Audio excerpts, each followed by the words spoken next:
Ayan, nakatimso. Luto na ang aking ginataang tambakol. Yan. Kulang lang siya ng talong. Tsaka pechay. Kasi nakalimutan ko talaga. Naalala ko na dito na ako sa bahay. Pero kompleto yan. Nilagyan ko ng, ng sibuyas. Kanina sa unang video walang sibuyas. Masarap. Mainit pa. At ito ang kanyang sili. At ito na yung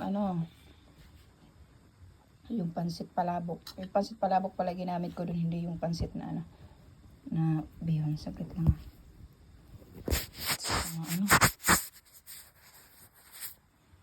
Yan. Nagmo-moist.